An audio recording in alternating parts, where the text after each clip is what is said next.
দর্শক বন্ধুরা, আমাদের ইসলামী টিভি চ্যানেলের পক্ষ থেকে আপনারা সবাইকে সাদর সম্ভাষণ। দ্বীনি শিক্ষার জন্য এবং বোঝার জন্য আমাদের চ্যানেলটাকে সাবস্ক্রাইব করে রাখবেন আর আমাদের বেল আইকনটা টিপে রাখবেন, যাতে আমাদের যত শিক্ষণীয় ভিডিও আছে ছাড়ার সাথে সাথে আপনারা দেখতে পান।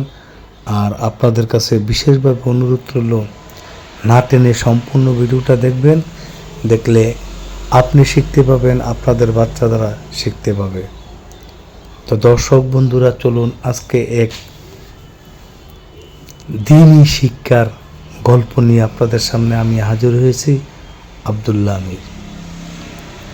গল্পটা মনোযোগ সহকারে শুনবেন এবং আমল করার চেষ্টা করবেন, বোঝার চেষ্টা করবেন, তাহলে আমাদের ভাগ্য পরিবর্তন হয়ে যাবে।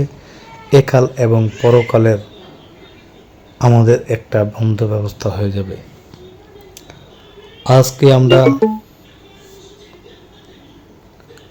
গল্প বলবো বৃদ্ধ কৃষক আর রহস্যময় বীজ। তা আপনারা অবশ্যই গল্প শুরুতেই বুঝতে পেরেছেন, খুব সুন্দর একটা গল্প। রহস্যময় বীজ বলতে অলৌকিক ঘটনাকেই বোঝাচ্ছে। বাংলাদেশের এক ছোট গ্রামে একজন গরিব কিন্তু খুব সৎ কৃষক ছিল। তার নাম ছিল আব্দুর রহিম। সে প্রতিদিন ভোরে উঠে মাঠে যেত, জমিতে কাজ করত আর আল্লাহর কাছে দোয়া করত, যাতে আল্লাহ পাক তার ভাগ্য পরিবর্তন করেন। তার দোয়া আল্লাহ পাকের কাছে কবুল হয়ে গেল।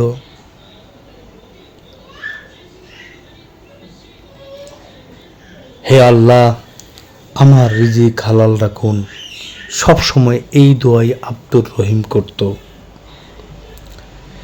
একদিন ভোরবেলা রহিম মাঠে যাওয়ার পথে রাস্তার ধারে একটি ছোট্ট থলে দেখতে পেল। থলেটা খুলে দেখে ভিতরে কিছু অদ্ভুত বীজ। বীজগুলো আগে কখনো সে দেখেনি।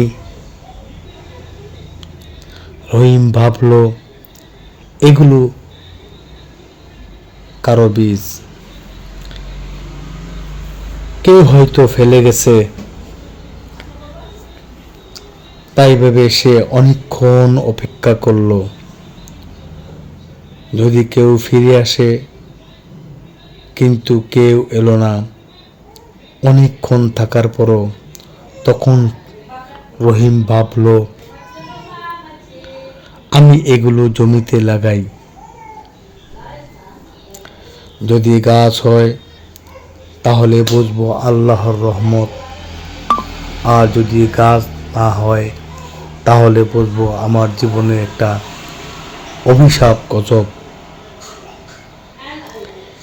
সেই দিনই রহিম তার জমির এক কোণে বীজগুলো লাগিয়ে দিল। কয়েকদিন পর আশ্চর্য ঘটনা ঘটল। বীজগুলো থেকে গাছ বের হলো, কিন্তু গাছগুলো সাধারণ গাছের মতো না। পাতাগুলো ছিল চকচকে আর সবুজ। গ্রামের লোকেরা দেখে অবাক হয়ে গেল। একদিন গ্রামের একজন ধনী ব্যবসায়ী এসে বলল, রহিম, তোমার এই গাছ আমাকে বিক্রি করে দাও, আমি অনেক টাকা তোমাকে দেব, যেই টাকা দিয়ে তোমার ভাগ্য পরিবর্তন হয়ে যাবে। রহিম বলল, না ভাই, আমি আগে দেখি এটা কি গাছ হয়। আল্লাহ যা দেন তা বুঝে ব্যবহার করতে হয়। কিছুদিন পর গাছে ফল ধরল। ফলগুলো দেখতে সোনালী রঙের মতো। গ্রামের সবাই ভাবলো এগুলো হয়তো খুব দামি ফল, কিন্তু রহিম ফলগুলো নিজে জন্য রাখলো না। সে গ্রামের গরিব মানুষদেরকে ডেকে বলল, আসো, সবাই মিলেমিশে ভাগ করে খাই। আল্লাহ যা দেন তা ভাগ করে খেলে বরকত বাড়ে। লোকেরা ফল খেয়ে খুব খুশি হলো। আশ্চর্য বিষয় হলো, যে ফল খেত তার শরীর ভালো লাগতো, মন শান্ত হয়ে যেত। এই খবর ছড়িয়ে পড়ল আশেপাশের গ্রামেও। একদিন এক বৃদ্ধ আলেম গ্রামে এলেন। তিনি গাছ দেখে বললেন, রহিম, এই গাছের আসল রহস্য জানো? রহিম বলল, না হুজুর। আলেম বললেন, এই গাছ আল্লাহর পক্ষ থেকে তোমার জন্য পরীক্ষা ছিল। যদি তুমি রুবি হতে তাহলে এই গাছের বরকত নষ্ট হয়ে যেত, কিন্তু তুমি গরিবদের সাথে ভাগ করেছ, তাই আল্লাহ তোমাকে আরো বরকত দেবেন।